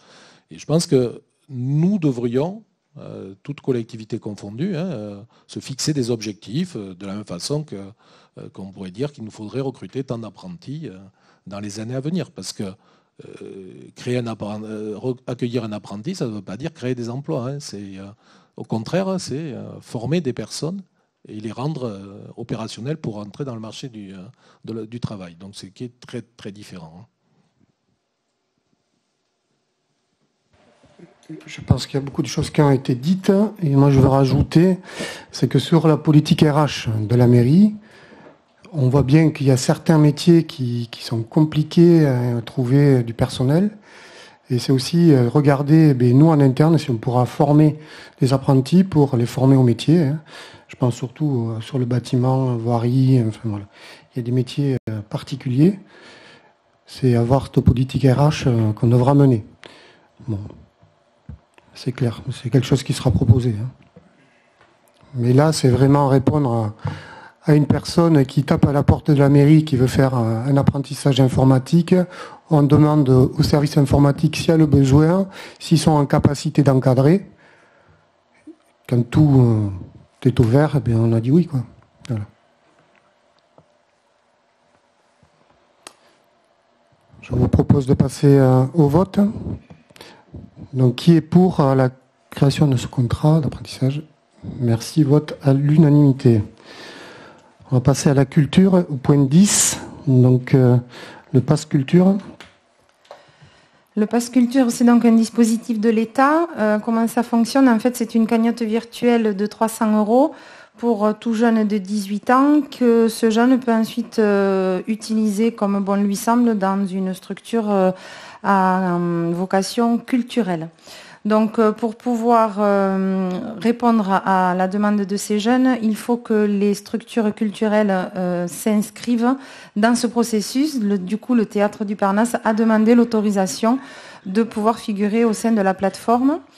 De ce fait, le jeune qui souhaite participer à un spectacle proposé par la programmation du Parnasse va se présenter au guichet.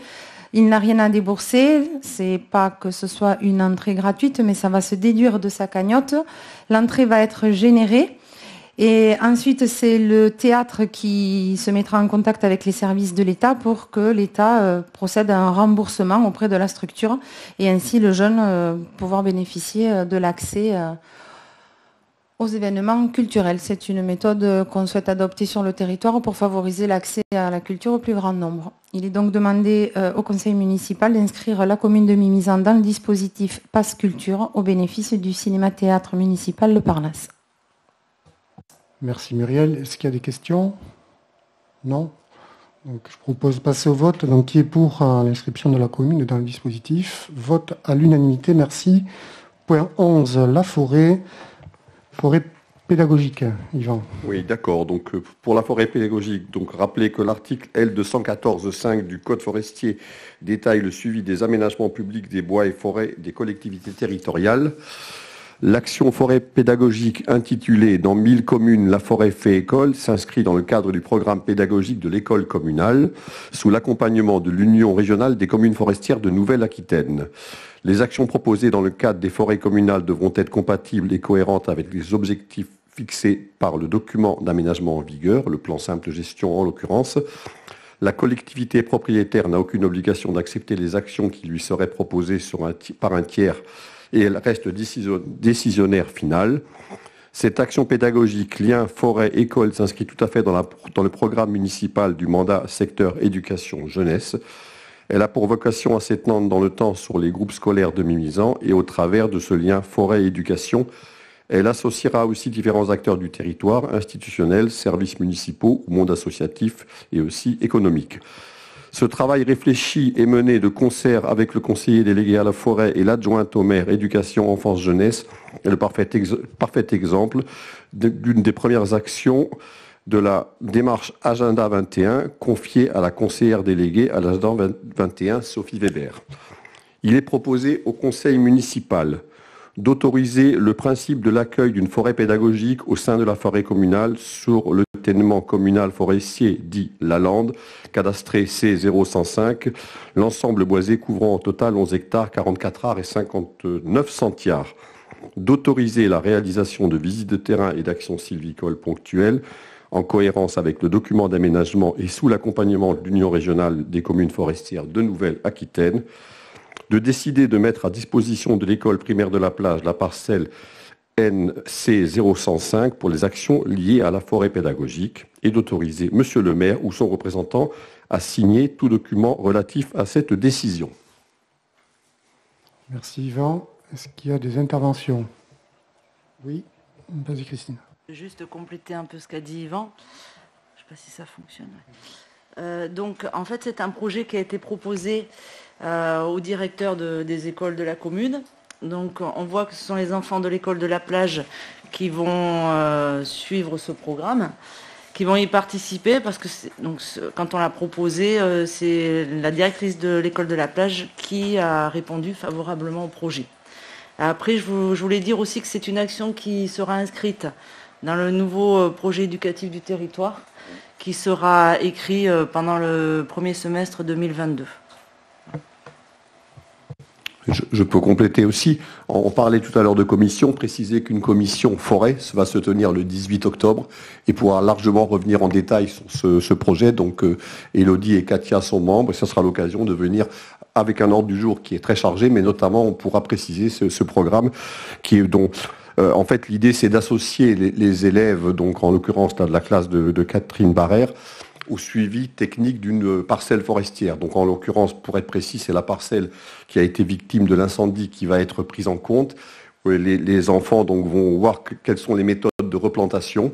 Donc et pour au fil des années, puisqu'il est prévu donc qu'il y ait une transmission aux élèves de l'année de la classe suivante, d'avoir un dispositif pérenne qui permette d'associer les élèves à la compréhension économique et environnementale de la forêt des Landes. Vous avez bien compris, c'est le 28 octobre et pas le 18. Le 28. On est le 20. Merci de... Xavier? Oui, de façon plus générale sur la problématique de la forêt, parce que vous voyez qu'aujourd'hui, aucun domaine n'est vierge d'attaque. Et la gestion forestière aujourd'hui de notre forêt cultivée subit d'attaques très importantes de la part de personnes qui, je pense, confondent ce qu'est une forêt cultivée et une forêt primaire. Et aujourd'hui, il y a une remise en cause de l'exploitation forestière et donc des principes de coupe rase. Donc mardi, c'est ouvert au niveau national à l'initiative du ministre de l'Agriculture, les assises de la forêt et du bois, où il y a un certain nombre de groupes de travail qui vont plancher pendant je pense, 3 à 4 mois pour définir un programme important, parce que, aussi paradoxal que ça puisse paraître, dans un territoire comme le nôtre, la balance commerciale de la forêt et du bois en France est très déficitaire, c'est-à-dire qu'on fait venir le bois de l'extérieur parce que notre forêt, alors celle d'ici est exploitée, mais la forêt en France est sous-exploitée de façon vraiment très très importante, ce qui fait que quand on parle d'empreinte carbone aujourd'hui, elle n'est pas terrible dans la mesure où on fait venir les bois du nord de l'Europe principalement. Et que nos productions locales ne sont pas suffisamment valorisées. C'est pour ça que moi je trouve vraiment une excellente initiative de remettre sur le devant de la scène ce que c'est que la forêt du massif des Landes de Gascogne, entre autres, et de réexpliquer ce que c'est que d'exploiter la forêt, hein, que c'est un puits de carbone, c'est un puits d'eau, que quelque part quand on coupe le bois pour en faire des matières qui continuent à capter et à fixer le carbone, eh bien ça contribue à la diminution des gaz à effet de serre. Et tout ça, il faut, je pense, faire beaucoup de pédagogie, et c'est bien de commencer dès le début. Et donc, vous dire qu'au niveau du département, dans les mois qui viennent, ou du moins les semaines qui viennent, on avait fait réaliser sur l'ensemble de la filière, de l'amont jusqu'à l'aval, un vaste reportage photographique qui fera l'objet d'une grande exposition certainement en plein air dans un lieu qu'il faut que l'on définisse, qui sera là aussi pour mettre en valeur la forêt, mais tous les métiers qui sont attraits à la forêt et toutes les industries et les emplois qui sont liés à la forêt, parce qu'il faut savoir que c'est quand même aujourd'hui en Nouvelle-Aquitaine, la gestion de la forêt et donc sa transformation, c'est le premier employeur de Nouvelle-Aquitaine. Donc je pense qu'on se doit tous, quand on est acteurs locaux, de soutenir la filière et surtout de démontrer toutes ses vertus environnementales. Daniel ? Aussi, je souhaitais intervenir et puis compléter tout ce qu'a dit Yvan et Christine sur le fait que nos jeunes générations pourront aussi voir et mesurer la fragilité de la forêt et qui pourront prendre conscience sur la difficulté et surtout la reconstruction qu'il faudra pour pouvoir la remettre comme elle était.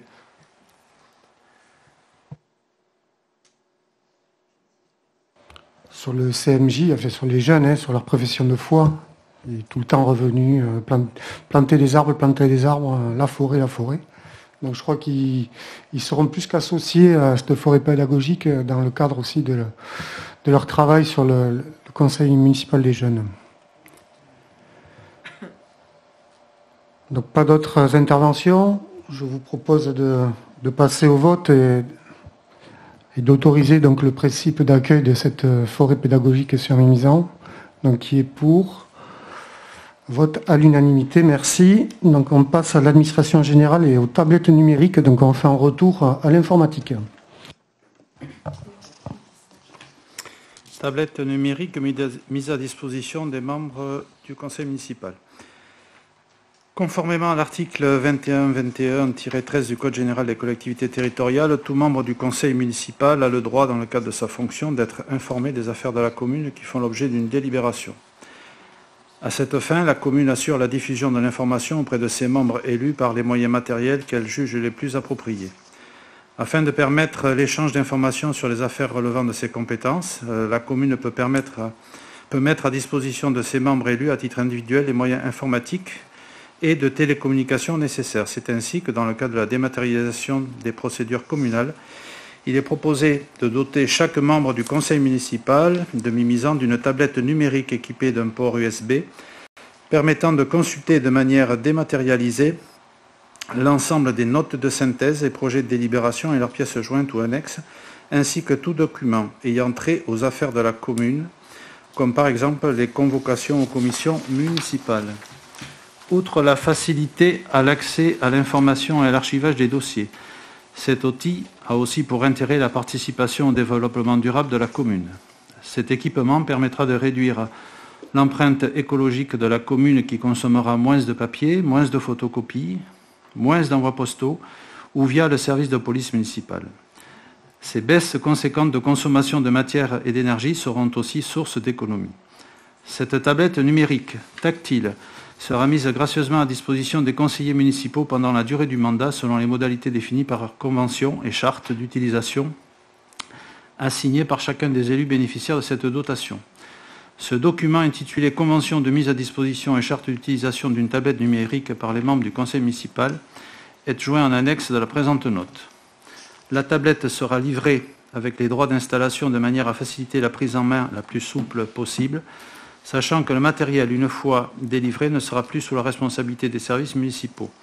Une formation à l'utilisation de ce nouveau matériel sera organisée pour les élus le souhaitant. La tablette numérique sera mise à disposition des conseillers municipaux jusqu'à l'échéance du mandat du bénéficiaire ou plus tard, date à laquelle elle sera restituée à la commune. La tablette numérique devra être également restituée en cas de démission ou de départ. Alors ce petit dossier de mise à disposition de tablettes numériques nous permet quelque part de trouver quelques pistes de travail intéressantes pour nous élus et pour les services. Je dirais tout d'abord que c'est la mise en place de groupements de commandes. Là, on a l'exemple d'une consultation en partenariat avec la communauté de communes pour l'achat de 41 tablettes, 25 pour la communauté de communes et 16 pour la ville de Mimizan. Résultat, 11 220 euros de dépenses, ce qui nous a permis, au travers de ce groupement de commandes, il n'y a pas de petites économies, mais de trouver une économie d'un peu plus de 3 500 euros. Ensuite, mettre à disposition, au principe de la mutualisation, Une tablette, c'est aussi travailler pour la dématérialisation, pour laquelle on nous incite fortement à faire des efforts. C'est aussi un effort pour l'environnement, et on a vu les économies de papier, les économies d'encre, etc. La mutualisation, c'est aussi remercier les services qui ont travaillé sur ce dossier, comme le service informatique et les services de la communauté de communes. Au-delà de tout ça, quelque part, c'est nous montrer qu'on peut mettre en place une transversalité entre services, entre collectivités. On peut aller au-delà de la communauté de communes, on peut aller aussi vers les autres communes. Quelque part, c'est bien quelque chose qui s'inscrit dans notre démarche Agenda 21. Et c'est bien la piste de travail que nous a expliqué et sur laquelle nous demande de réfléchir notre collègue Sophie Weber. Élodie ? Oui, moi j'ai une interrogation par rapport à ça parce que j'ai été, j'avoue, très surprise qu'avant du coup il n'y a pas de petite économie effectivement. Donc avant de faire ça, on n'ait pas eu un tour de table où on envoie mail, nous demandant si en fait on n'était pas déjà équipé d'une tablette ou d'un ordinateur portable. Parce que je pense qu'autour de cette table, on est peu à n'avoir ni tablette ni ordinateur portable. Et qu'à contrario, il y a pas mal de misannées qui aimeraient pouvoir s'en offrir une et qui ne peuvent pas mettre 280 € dans une tablette. Donc, moi, par exemple, personnellement, je ne vois pas d'intérêt à avoir une tablette municipale qui, en plus, du coup, sera pas gérée par les services. Mais je préfère largement que le coût de la mienne soit restitué au service pour qu'il achète du matériel et qu'on me demande, si possible, une fois par mois d'utiliser mon propre matériel. Enfin, pour le coup, je pense que ça aurait été une petite économie, mais une économie, quoi. Alors, on peut... J'entends ces explications, ces questionnements. On peut se dire aussi que quand un service informatique et des collectivités réfléchissent à un tel dossier, c'est se dire aussi qu'on doit répondre à des impératifs. Dématérialiser, c'est aussi respecter des codifications et des process qui nous sont quelque part imposés par les plateformes des services de l'État au niveau de transmission des actes. Ensuite, c'est aussi s'assurer de l'horodatage, de la traçabilité des documents. Et c'est pour ça que, globalement, on est obligé de passer par ce processus. Voilà, tout simplement, c'est un des éléments aussi qui permet de faire comme ça. Oui, mais enfin, je suis peut-être bête, mais je vois pas. Enfin, je veux dire, on reçoit les documents par PDF aujourd'hui, on signe rien. On continuera à signer. Enfin, donc il y a pas de. C'est des documents. Je veux dire, il y a rien d'envoyé dans ce qu'on a là. En tout cas pour nous, pour nos documents de travail. Donc l'horodatage. Il suffirait qu'on ait une validation de PDF qui indique qu'on l'a bien reçu à telle heure. Donc je pense que. Bon.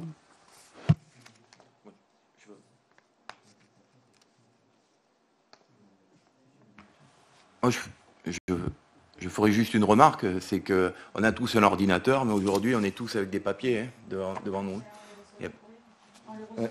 Oui, on les reçoit, mais du coup, je dirais,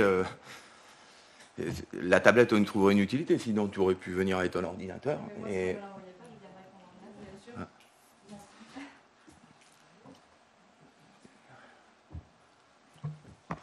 Là, donc, on note donc que c'est une obligation, vous dites, ou c'est un effet de phrase?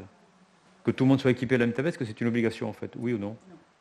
Non, après à un moment donné, la loi va nous imposer la dématérialisation. Tu as ton équipement.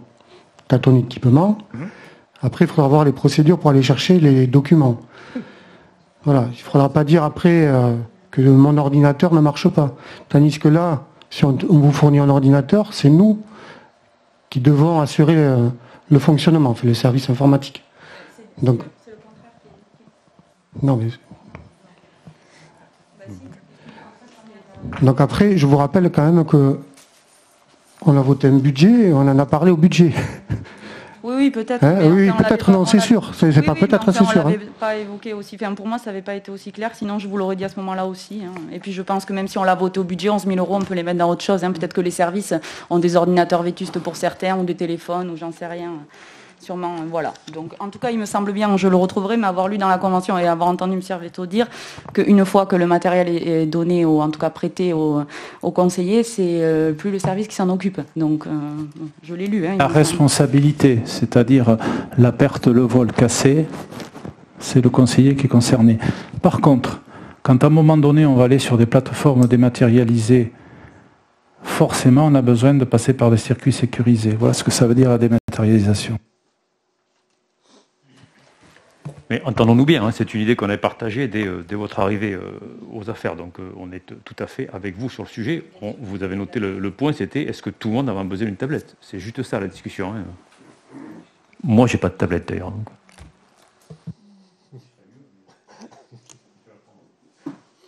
Tu en avais une quand tu étais aux affaires, comme tu dis, de la commune, qui était fournie. Pardon? Non. Enfin, précisément, je ne sais pas si ça intéresse grand monde. Moi, j'avais un outil informatique, c'était pour valider les signatures électroniques pour les finances. Vous n'avez pas de tablette, d'accord. C'était que pour ça que je l'utilisais, précisément. Sinon, je ne l'aurais pas. Je ne l'avais pas, d'ailleurs pas demandé. Voilà. Mais je l'ai pris puisqu'elle était très utile. Bon, de toute façon, Muriel? Oui, non, juste moi dire que je vous remercie parce que personnellement, je n'ai pas de tablette et qu'en fait, il ne faut pas faire l'amalgame entre le domaine privé et le domaine public. On est ici sur des délégations et dans un cadre, entre guillemets, professionnel et en représentation publique et que si effectivement, un jour, ton matériel privé ne fonctionne pas et que tu ne peux pas donc suivre le déroulé d'une séance, du coup, c'est de ta responsabilité. Et fournir du matériel public, c'est dans l'intérêt de tout le monde.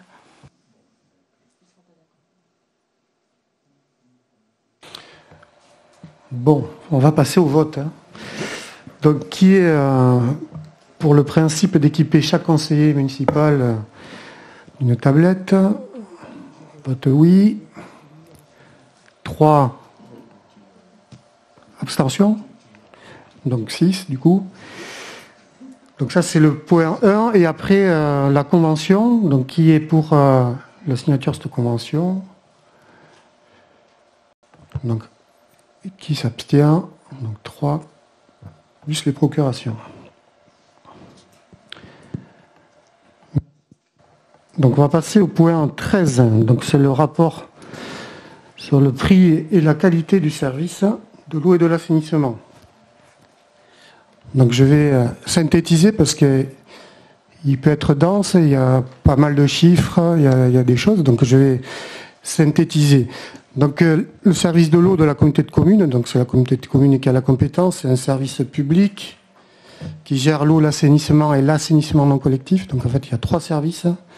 Il est composé de 15 personnes et sa gouvernance, elle est composée d'un conseil d'exploitation qui fait des propositions et après c'est le conseil communautaire qui valide ces propositions. En 2020, il ressort des faits marquants. Le plus important pour le service, ça a été la continuité des services pendant la crise sanitaire, où les services de l'eau et de l'assainissement étaient des services essentiels. Donc les agents, malgré l'incertitude du Covid et du virus, ont dû travailler, malgré des fois le manque de pays, de masques, des choses comme ça.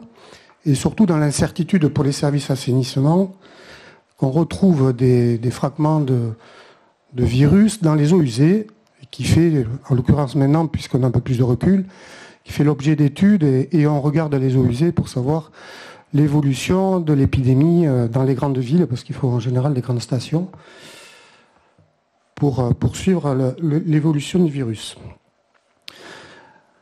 Donc, et sur Mimizan, il y a eu un chantier important, c'était sur la route de Baleste, il y a eu plus de 700 mètres de canalisation eau usée qui ont été changés et qui ont perturbé pendant un moment la circulation. Donc le service de l'eau, c'est quand même 10 305 abonnés, donc il y a une progression de plus de 2%, 2,1% par rapport à l'année dernière. C'est un service qui est composé, comme l'assainissement, il y a beaucoup d'équipements en fait. Donc il y a 14 forages, 7 réservoirs qui stockent l'eau. Il y a une capacité de production de 13 000 m3 pour une moyenne en été de 7 200. Donc on voit qu'on a quand même de la marge par rapport à la progression de notre territoire et de la commune en termes d'habitants et de consommation. Et c'est quand même plus de 317 km de réseau.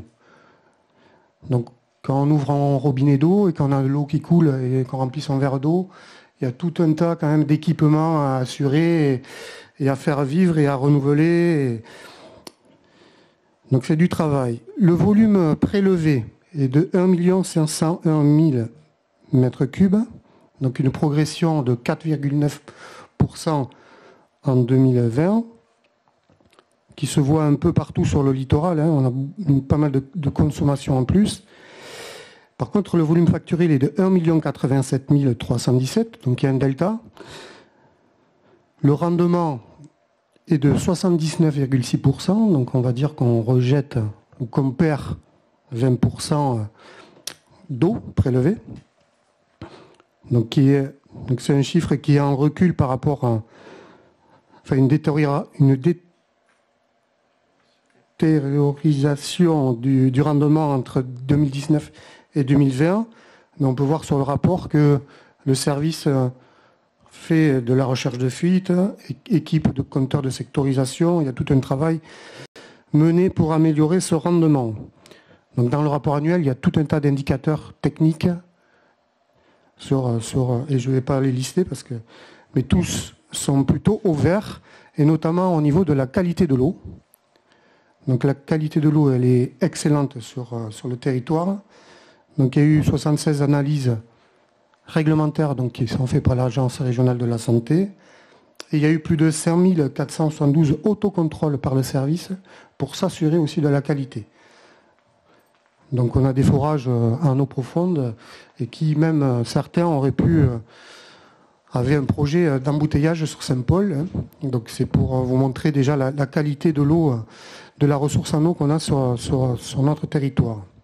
Sur l'aspect financier pour le service de l'eau, donc il y a un excédent de fonctionnement de 428 000 €. Il y a une durée d'extinction de dette de 3 ans.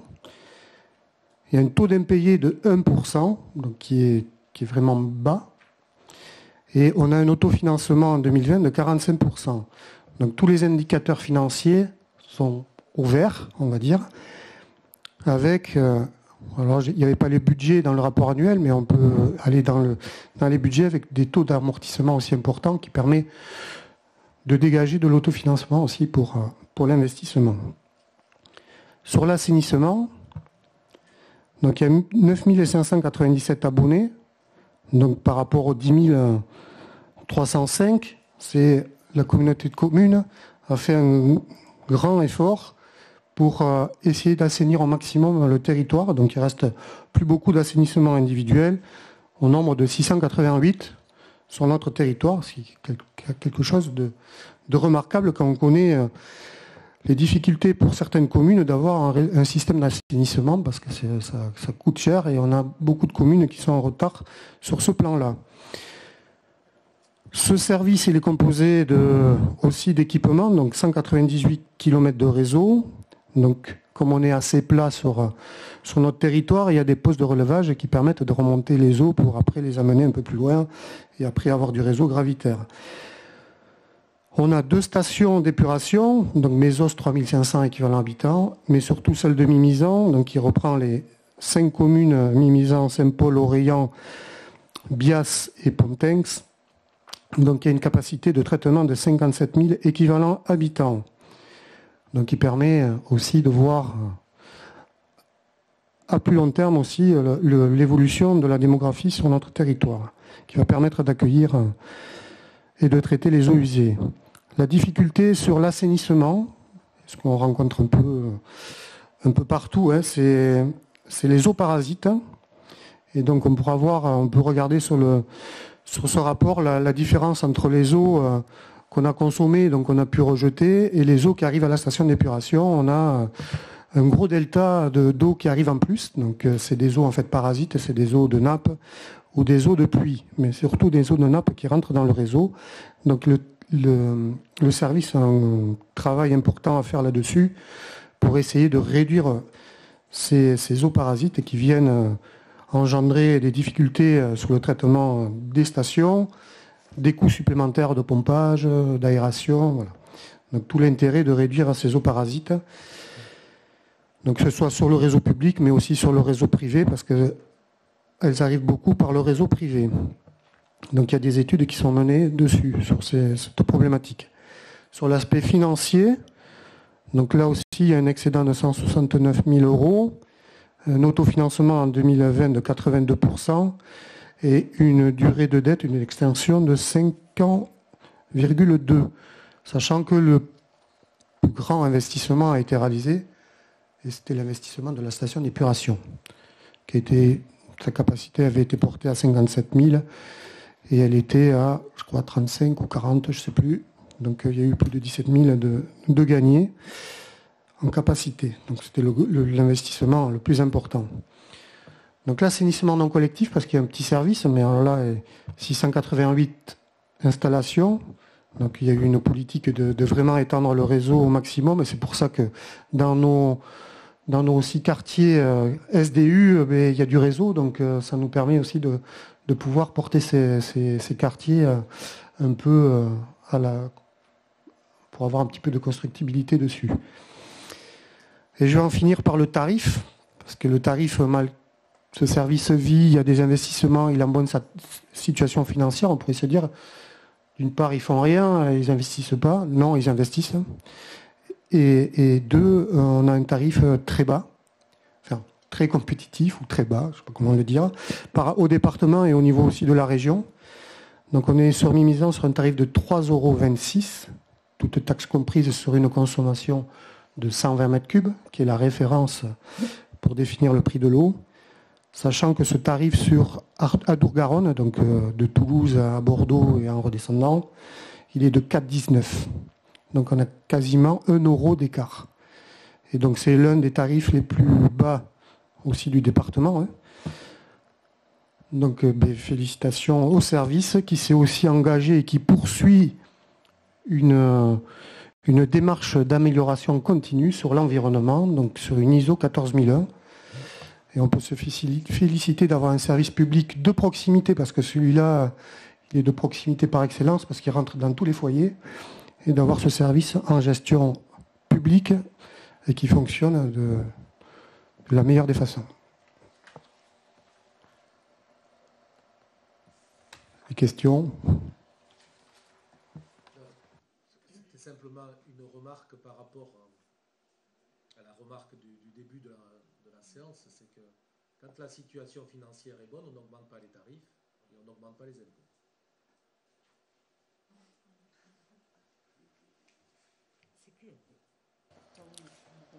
Très bien, donc c'était juste une présentation, hein, il n'y a pas de vote dessus.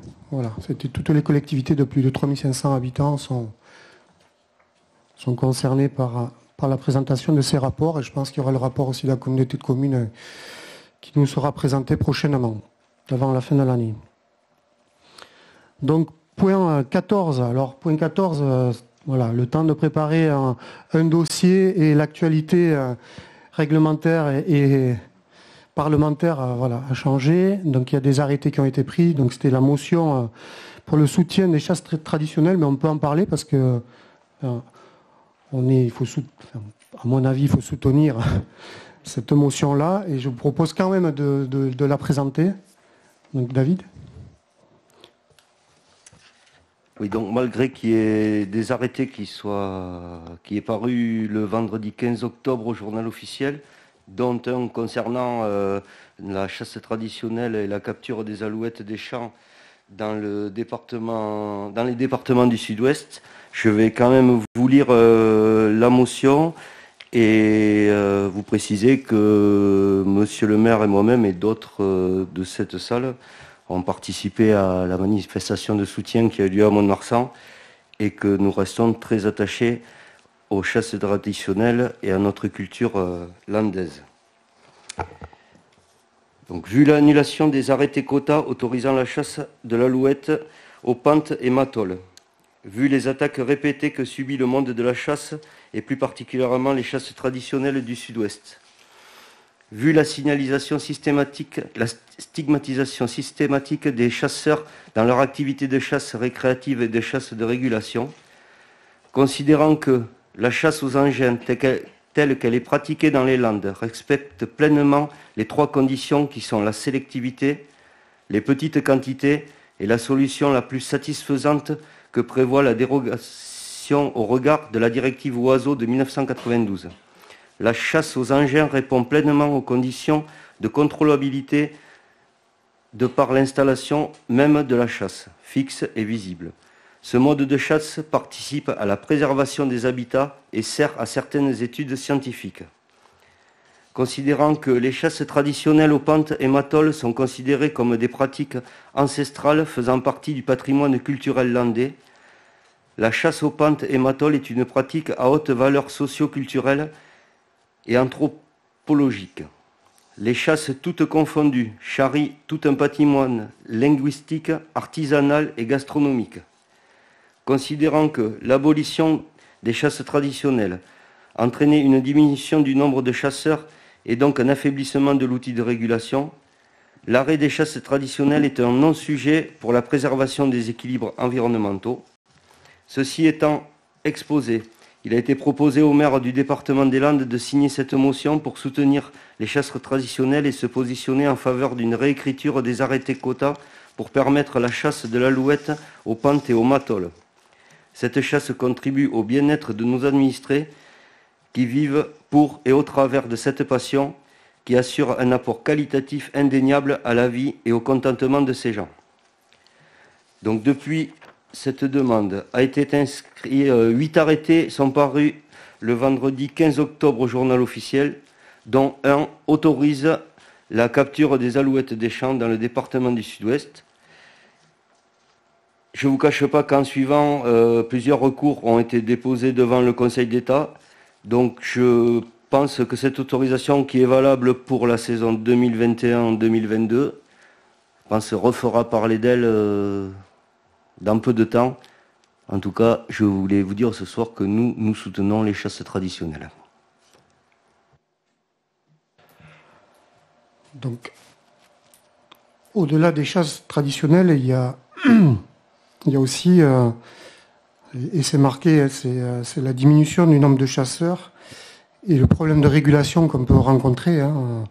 On le voit, on a du chevreuil partout et on a du sanglier et on est alerté, enfin, on nous envoie des messages parce qu'il faudrait éradiquer, c'est le dernier message que j'ai reçu, les sangliers sur la commune. Si on n'a plus de chasseurs, ça va être difficile déjà de réguler. Parce que là, on est sur la régulation. Et donc, c'est important de soutenir les chasses, ou la chasse, donc avec une certaine... sur l'aspect traditionnel, mais avec des principes quand même de respect. Sachant qu'aussi, l'association, et je l'ai dit au départ, sur le feu, c'est principalement les chasseurs qui sont venus nous aider pour la garde du feu. Voilà. Voilà ce que je tenais à dire. Et donc je vous propose, à moins qu'il y ait des positions. Pardon ? Non, juste de rappeler que nous étions plus de 15 000, je crois entre 15 et 20 000 à Mont-de-Marsan ce jour-là, et qu'il semblerait de l'histoire de Mont-de-Marsan que c'était une des plus grosses manifestations de tous les temps. Alors après, tous les temps, en tout cas depuis un long moment, et qu'effectivement c'est cette mobilisation, je pense, de tout le monde qui a permis, enfin de tout le monde qui était là-bas, qui a permis d'arriver à avoir les éléments qui permettront de chasser de nouveau cette année. Oui, effectivement, nous étions, je crois, 17 000. Comme il faisait beau, c'était bien. Et on est rentrés, on pesait tous un peu plus qu'en partant. Mais c'est vrai que sur cette manifestation, on a été rejoints. Bon, je dis on parce que je suis chasseur. Mais il n'y avait pas que les chasseurs, il y avait réellement tous les gens qui sont attachés à notre culture hollandaise et qui sont venus soutenir. Et je pense que ça a été aussi le déclic pour que certaines personnes qui se font attaquer en permanence, on attaque nos traditions Et à partir du moment qu'on prouve que c'est quelque chose qui ne perturbe pas l'environnement et qui au contraire, parce que juste pour rappeler, il y a une phrase qui parle que des scientifiques suivent l'alouette, comme toutes les espèces qui sont chassées au filet. S'il n'y avait pas des chasseurs et qui participaient au bagage de ces espèces-là, ben, il n'y a pas grand monde qui est capable d'attraper une alouette vivante. Hein. Donc je pense que c'est des choses quand même qu'il faut avoir à l'esprit et pas penser que c'est de la destruction. Et surtout, je reviens au niveau des sangliers, c'est uniquement de la régulation. Et on n'arrive pas à les réguler. Juste aussi rappeler que, certes, il y a la chasse traditionnelle, mais la chasse tout simplement, d'abord, c'est quand même une conquête de la Révolution française, parce qu'il faut savoir qu'avant, tout le monde ne pouvait pas chasser, hein. C'était réservé à une certaine partie de la population, et que l'organisation de la chasse dans nos territoires, alors l'organisation n'est pas identique partout, avec le système des ACCA, c'est quand même un système qui permet à ce que tout le monde puisse chasser à des coûts très abordables et de pouvoir accéder à la différence de territoires qui sont situés plus au nord de la France, où la forêt est entièrement privatisée pour la chasse. Que ici aussi, il faut défendre le modèle, et si tout à l'heure on ne soutient pas les chasseurs, c'est un autre modèle qui remplacera la chasse populaire telle qu'elle existe aujourd'hui. Tout à fait. Le premier mot d'ACCA, c'est association. Dans les parties privées, c'est actionnaire. C'est la différence.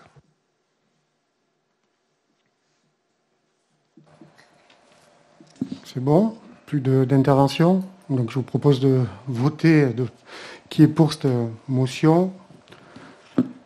Vote à l'unanimité, merci. Donc point 15, délocalisation des séances du conseil municipal. Donc la loi, par rapport à la crise sanitaire là, du 31 mai 2021, donc, elle permettait de déroger au CGCT et d'organiser les conseils municipaux dans des salles de la commune. Donc on est revenu sur le droit commun. Donc les conseils municipaux doivent à nouveau se faire dans la mairie.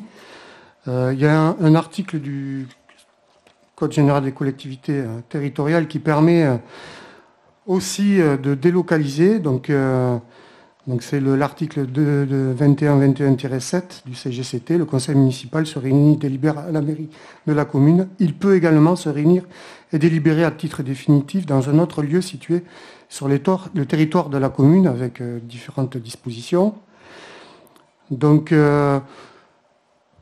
comme on peut accueillir du public et que cette salle est quand même un peu exiguë pour accueillir du public, et qu'il faut respecter les gestes barrières. Donc je propose qu'on puisse décaler pour le moment les futurs conseils municipaux dans la salle du forum. Comme ça, on pourra accueillir un peu plus de personnes extérieures, de public, en respectant les gestes barrières. Et que quand on n'aura plus ces gestes barrières, j'espère le plus rapidement possible, là non plus, on n'a pas la boule de cristal devant, de revenir sur la mairie et sur cette salle-là. Donc voilà l'objet de cette délibération. Est-ce que vous avez des questions là-dessus? Non? Donc on va passer au vote. Qui est pour déménager au forum pour les prochains conseils municipaux? Et j'en profite, comme ça on pourra inviter les jeunes du CMJ à venir nous rejoindre au forum pour le prochain conseil municipal. Voilà. Là, c'était un peu compliqué de les faire venir, les 20, plus le public, on ne savait pas s'il allait y avoir beaucoup de monde ou pas. Donc, et ils seront invités à participer, à écouter nos séances. Donc, l'ordre du jour étant terminé, je vous souhaite une bonne soirée.